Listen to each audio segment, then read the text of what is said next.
যত বাধাই আসুক জীবনে মা সন্তানকে আগলে রাখেন আঁচলের ছায়াতলে। তবে জীবনের জাতাকল আর অভাবের তাড়না মা রাবেয়া বেগমকে বাধ্য করেছে মানসিক প্রতিবন্ধী সন্তানকে শেকলবন্দি করে অন্যের দ্বারস্থ হতে।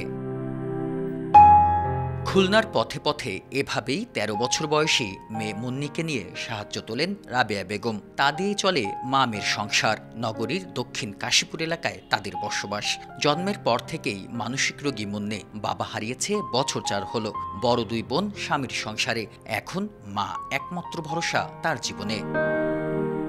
মুন্নি মানসিক ভারসাম্যহীন হওয়ায় তাকে বাসায় রেখে কোনো কাজে যেতে পারেন না রাবেয়া বেগম। তাই তাকে সঙ্গে নিয়ে বের হতে হয়। আর বের হলে মেয়েকে নিয়ন্ত্রণ করতে বাধ্য হয়ে কোমরে বাঁধতে হয় লোহার শেকল।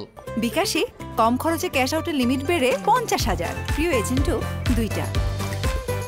বাচ্চা নিয়ে আমি পারি না, আমি একটু বাইরে ঘরের মধ্যেই কাজ করতে পারি না। ভাঙ্গে মারে ডরে, মানুষেরই যেই মারে। রাস্তায় আসলে মানুষ ধরি থাবা দেয়, চড়ায়, আমারে মারে।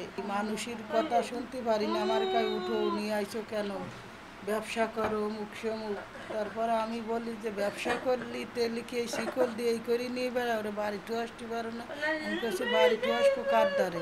স্থানীয় কবিরাজ ও চিকিৎসক দেখানোর পরও সুস্থ হয়নি মুন্নি। তার প্রয়োজন উন্নত চিকিৎসা। তাই রাবেয়া বেগম সহ স্থানীয়রা চান সকলের সহযোগিতা।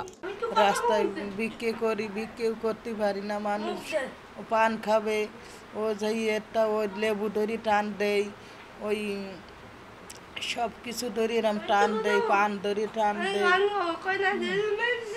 মুরগি ধরি টান দেয়, গরুর গোশ ধরি টান দেয়। বাজার ঘাটে নিয়ে যেতে পারি না, চলতে পারি না। আসি মেলায় কষ্ট। আমার বাচ্চারা আমি ডাক্তার, সিটি স্ক্যান এসব করতে পারি না টাকার জন্য। একবার এলার দ্বারে ছিলাম, সেও খেদাই দেশে ভাঙ্গে চোরে জানিলা মানিলা ঘর দুয়ার। ছের বাড়ি ছিলাম ১৫০০, সে দয়া করি আমারে ১২০০ টাকা ঘর ভাড়া নিত, তো এর জ্বালায় থাকতে পারলাম না। সরকার আমাদের থাকে তারা একটু মানে দাঁড়াইতে পারবে, তো একটু চিকিৎসা। একটা মেয়ে মানুষ, একটা ছেলেও নাই, বেচারি খুব অসহায়। ওরা খুবই অসহায়। ওরা এই জায়গা আইছে যে ওরা একটু ভালো রাখার জন্য, শিকলটা রাখার জন্য, এই জন্য একটু বেশি দামে আইছে। সে ঘর ভাড়াও দিতে পারে না, খুবই অসহায়ের ভিতরে উনি আছে। এদিকে সমাজসেবা অধিদপ্তর বলছে পূর্বেও সহযোগিতা করা হয়েছে রাবেয়া বেগমকে। প্রয়োজনে পুনরায় সহযোগিতার আশ্বাস দিয়ে বিত্তবানদের পাশে থাকার আহ্বান তাদের।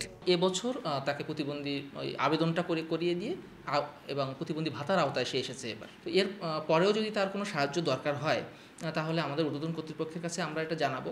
আর আপনাদের মাধ্যমে আমার একটা নিবেদন থাকবে যে গণ্যমান্য ব্যক্তি বা যারা মানে মানবতা কাজ করেন সেই সকল মানুষ বা সংস্থা যদি এগিয়ে আসে যে এই মায়ের এই সন্তানটিকে দেখভাল বা আরও একটু ভালো দায়িত্ব নেওয়া যেতে পারে, তাহলে মনে হয় উনি ভালো থাকতে পারবে। পরিবারটি বলছে মুন্নির উন্নত চিকিৎসার জন্য প্রয়োজন প্রায় ২ লাখ টাকা। গল্পটা ভিন্ন হতে পারত যদি মুন্নির পরিবারও থাকতো চিকিৎসার সামর্থ্য। তবে সকলের সহযোগিতাই পারে লোহার এই শিকল ভেঙে মুন্নিকে উপহার দিতে সুস্থ এক মুক্ত জীবন। বেলাল হোসেন সজল, সময় সংবাদ, খুলনা।